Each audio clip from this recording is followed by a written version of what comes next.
ኡስታዝ ሰላም ነው? እንዴት ተኩርዳና ቀልዶች ምናምን የሌለች አንድ ጥያቄ ነበረኝ። እኔ ግራ ገብቶኝ ነው የመጣሁት ለመጠየቅ። እንቅልፍ አልወስደኛል። ጠይቅ።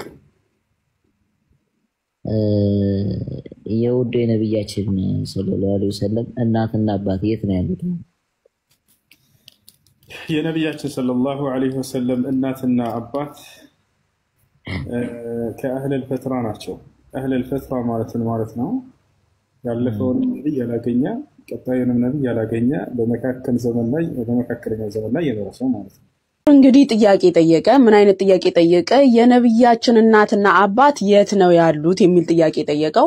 ኡስታዙ ልክ መሐመድ ቀጥታ ተጠይቆ ቀጥታ የመለሰውን መልስ ሳይሆን እየመለሰለት ያለው ከኪሱ ማብራሪያ አውጥቶ የራሱን ማብራሪያ ጨምሮ ይነግረዋል ማለት ነው። መሐመድ ግን አባት የት ነው ያለው ተብሎ ሲጠየቅ ምን ብሎ ነው የመለሰው? ሰሂህ ሙስሊም 203 ላይ አባት ያላ መልክተኛ አባት የት ነው ያለው ሲል አባቴ ጀሃነም ነው እሳት ውስጥ ነው ብሎ መልሷል። ይሄን ቀጥታ ነው እንግዲህ መመለስ የነበረብህ። ከኪስ ያመጣ ማብራሪያን ትሰጣለህ። በርግጥ አንተ ሰማዩንም ምድር ነው ብትላቸው ሰዎች ይቀበሉሃል አንተን ማለት ነው። ነገር ግን የመሐመድ አባት ጀሃነም ውስጥ ነው ያለው ያለምንም አከራካሪ ራሱ መሐመድ ጀሃነም ውስጥ እሳት ውስጥ ነው ብሎ መልሷል። ጣዖት አምላኪ ነበረ አብደላ። የመሐመድ አባት አብደላ ጣዖት አምላኪ ነበረ፣ ለጣዖት ይገዛ ነበረ። አብደላ የስሙ ትርጓሜንም ስታዩት ደግሞ የአላህ ባሪያ ማለት ነው አብደላህ ማለት። ይህ ማለት ከስሙ የምንረዳው ደግሞ አብደላህ ይገዛው የነበረው ጣዖት አላህ የሚባል እንደሆነ እንረዳለን ማለት ነው። ምክንያቱም የስሙ ትርጓሜ ምንድነው? የአላህ ባሪያ የሚል ነው። ስለዚህ የአላህ ባሪያ ከሆነ ይህ አብደላ ደግሞ ምን ያደርግ ነበር? ለጣዖታት ይገዛ ነበር። ስለዚህ የሚገዛው ጣዖት አላህ የሚል ስም እንዳለው እንረዳለን ማለት ነው። ከመሐመድ አባት ስም በራሱ የምንረዳው ይሄ ነው። ሲቀጥል ደግሞ አላህ የሚባል አካል በነቢያት በሐዋርያት የማይታወቅ እንደሆነ በዚህ ራሱ መረዳት ይቻላል። እናቱ አሚናም ኦፍ ኮርስ ጀሃነም ናት። ምክንያቱም ከዚህ ሐዲስ ላይ እንደምንረዳው በሰሂህ ሙስሊም 976 ላይ አቡ ሁረይራ የዘገበው ሐዲስ ነው። አላህ መልክተኛ የእናቱን መቃብር ጎበኘና አለቀሰ። ሌሎችም በእንባ እየተዘዋወሩ ይንቀሳቀሳሉና እንዲህ አሉ፣ ለሷ ምህረትን ልለምንላት ከጌታዬ ፍቃድ ጠየቅኩኝ። ማን ነው የሚለው? መሐመድ እንግዲህ ለእናቱ ምህረትን እየለመነ ነው። ምህረት የሚለምንላት ለምንድን ነው ከተባለ ምክንያቱም ጀሃነም ስላለች ነው።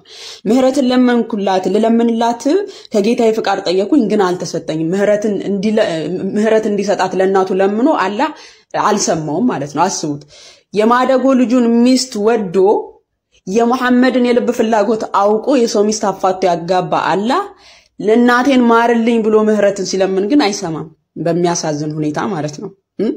በሚያሳዝን ሁኔታ ለሷ ምህረትን ልለምንላት ከጌታ ፍቃድ ጠየቅኩኝ ግን አልተሰጠኝምና መቃብሯን እንድጎበኝ ፍቃድ ጠየቅኩኝና ተፈቀደልኝ። ስለዚህ መቃብሮችን ጎበኘው። ይህ ሞትን የሚያስታውስ ነውና አለ። እንግዲህ ምንን ጠይቆት ተከለከለ? ምህረት የጠየቀው ለምንድን ነው ከተባለ እናቱ አሚና ጀሃነም ውስጥ ስላለች ነው። ነገር ግን አልተፈቀደለትም። ምህረት እንዲሰጣት አልተፈቀደም። አላህ አልፈቀደለትም። ነገር ግን መቃብሯን እንዲጎበኝ ተፈቀደለት ማለት ነው። የመሐመድ እናት ጀሃነም እንዳለች ግልጽ ነው። አሚናም ጀሃነም እንዳለች ግልጽ ነው። በጣም በሚያሳዝን ሁኔታ መሐመድ ራሱ የት እንደሚሄድ እኮ አያውቅም። ሰሂህ አልቡኻሪ ቮሊዩም 2 ቡክ 23 ሐዲስ 334 ላይ ሐሪስ ቢን ዛይድ ቢን ሳቢት እንደዘገበው ይላል ከነብዩ ጋር የትብብር ኪዳን ካደረጉት ከአንሳር ጎሳ የሆነችው የአልአላ እናት እንዲህ አለችኝ፣ ስደተኞች በእኛ መካከል በእጣ ተከፋፈሉ። ለእኛም ዑስማን ቢን ማዙን ደረሰን። እኛም በቤታችን አብሮን እንዲኖር አደረግን። ከዛ ሞተ። ኦኬ፣ ካስከተለበት ብርቱ በሽታ ተሰቃየ። እንደሞተም አጠብነውና በራሱ ልብስ ሸፈነው ማለት ነው። የአላህ መልክተኛ መጡ። እኔ እንዲህ አልኩ፣ ኦ አቡ ሳይብ አላህ ይራራል፣ እርሱ በክብር እንደሚቀበልህ እርግጠኛ ነኝ። ነብዩም እንዲህ አሉ፣ እንግዲህ ይሄ ሞተውን ሰው አላህ በክብር እንደሚቀበልህ እርግጠኛ ነኝ አለች። ከዛ ምን አለ መሐመድ? ነብዩም እንዲህ አሉ፣ አላህ በክብር እንደሚቀበለው እንዴት አወቅሽ? እኔም አባቴ ስለ እርሱ ቤዛ ይሁን። የአላህ መልክተኛ ሆይ ታዲያ አላህ በክብር ክብር የሚሰጠው ለማን ነው ብለው ጠየቁት ማለት ነው። አልኳቸው፣ ነብዩ ምንም ችግር የለውም፣ ሞት ወደ እርሱ መጥቷል፣ እኔም መልካሙን እመኝለታለሁ። ነገር ግን እኔ የእርሱ መልክተኛ ሆኜ ሳለሁ በእኔ ላይ ምን እንደሚደረግ እንኳን አላውቅም። በአላህ ከሞት በኋላ ስለማንም መዳን በፍጹም ማረጋገጫ የለኝም። እኔ የሱ መልእክተኛ ሆኜ ሳለ ከሞት በኋላ በእኔ ላይ ምን እንደሚደረግ አላውቅም ስለማንም ሰው መዳን ማረጋገጫ የለኝም ለራሱ ማረጋገጫ የሌለው ነው እናንተንም ኑ ይያለ እንትን የሚላችሁ ማለት ነው ስለማናችሁ መዳን ማረጋገጫ የለኝም ማለት ጳውሎስ ግን እንደዚህ ነበር ያስተማረው ጳውሎስ እንደዚህ ነው ያስተማረው ሁለተኛ ጢሞቴዎስ ምዕራፍ 4 ላይ ተመለከታችሁ ለጢሞቴዎስ ምን ይያለው ነው የሚናገረው በመስዋዕት እንደሚደረግ የእኔ ህይወት ይሰዋልና አለ የሚሄድበትም ጊዜ ደርሷል ወደ ጌታ የሚደርስ ወደ ሚናፍቀው ጌታ ሊሄድ ነው ቅዱስ ጳውሎስ የሚሄድበትም ጊዜ ደርሷል መልካሙን ገድል ተጋድያለሁ ሩጫውን ጨርሻለሁ ሃይማኖትን ጠብቄያለሁ ወደፊት የጽድቅ አክሊል ተዘጋጅቶልኛል ይህንንም ጻድቅ ፈራጅ የሆነው ጌታ ያንቀል ለእኔ ያስረክባል ደግሞ መገለጡን ለሚወዱ ሁሉ እንጂ ለኔ ብቻ አይደለም አለ ቅዱስ ጳውሎስ ይህን የጽድቅ አክሊል ለኔ ብቻ አይደለም መቀበለው መገለጡን ለሚወዱ ሁሉ ይህ የጽድቅ አክሊል ሽልማት አላቸው ብሎ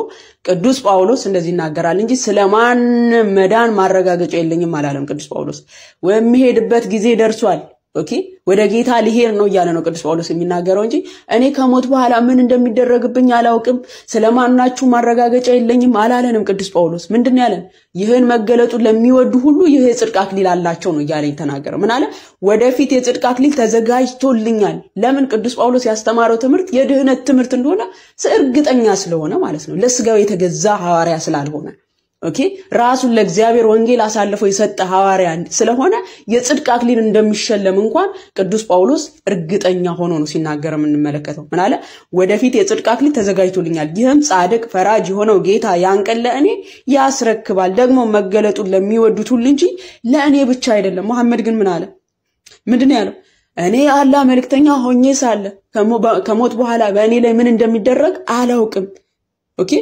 ስለማንም መዳን በፍጹም ማረጋገጫ የለኝም ነው ያለው መሐመድ ለናቱ ምህረትን ለምኖ ምህረትን ያላገኘ ለራሱ መሄጃውን እንኳን የማያቅ ይህንን አካል ነው ለዓለም እዝነት ተላከ ያላችሁ ዳዕዋ መታደርጉትና ሰዎችን ወደ እንደዚህ አይነት ጨለማ ህይወት ለመጨመር የምትጣጣሩት ሙስሊም ወገኖቻችን